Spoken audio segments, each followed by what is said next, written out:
Somewhere right now, someone is celebrating a salary raise. But 6 months from today, many of those earners will actually find themselves with less financial security than before the pay jump happened. We see the extreme version of this in studies of lottery winners. Despite coming into millions, a significant number return to their original financial position, or worse, within just a few years. They don't lose the money to one giant mistake. They lose it to a psychological pattern that resets their spending to match their new wealth. When income spikes, our biology treats the extra money as permission to upgrade our surroundings, rather than a surplus to be stored. We justify new costs as things we finally deserve, causing our expenses to rise as fast as our paychecks. This is lifestyle inflation. It is an invisible mechanism that keeps people working harder just to maintain a more expensive version of standing still. This graph illustrates the trap. While the income line moves up, the expenses line follows it so closely that the gap between them, the actual wealth you keep, hardly grows at all. A raise can actually make you more vulnerable because you're now responsible for a life that costs more to maintain. Let's look at Alex to see how this works in practice. Alex earns $60,000 a year and manages to save 10% of it. At this stage, his annual expenses are $54,000. Then, Alex gets a 20% raise. His new salary is $72,000. To Alex, this feels like a permanent shift in his status. He views the extra $1,000 a month as a reward to be enjoyed, a sign that he can finally stop compromising on his lifestyle. But by viewing the raise as spending money rather than capital, Alex has already set the trap.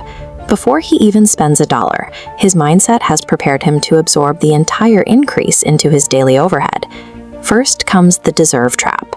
Alex decides to move into a nicer apartment for an extra $400 a month. It feels like a reasonable upgrade for someone with his new title and salary. This is a critical pivot.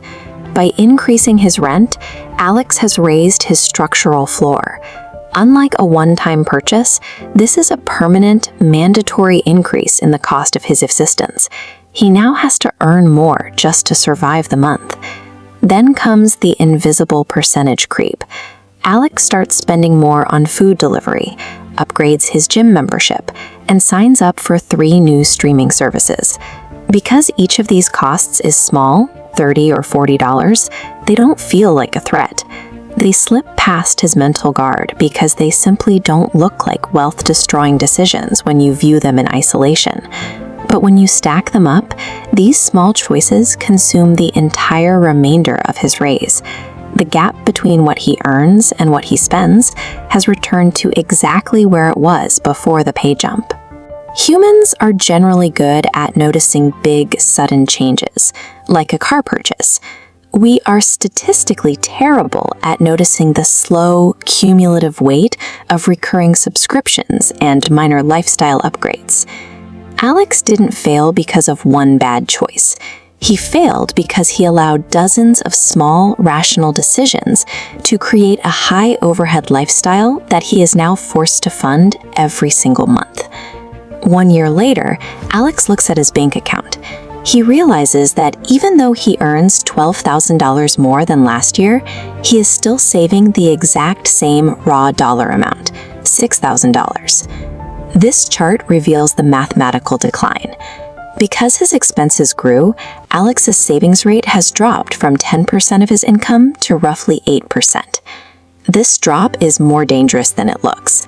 Since his lifestyle now costs $66,000 a year instead of $54,000, he actually needs a much larger total nest egg to retire or survive a job loss.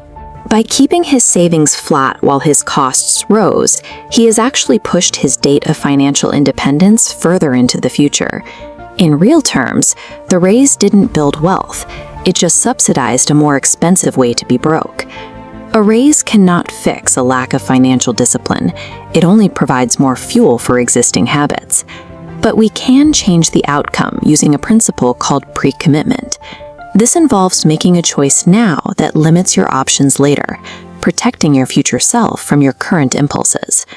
In an alternate timeline, the moment Alex gets his raise, he sets an automatic transfer to move 50% of the new money into his investment account before he ever sees it in his checking balance.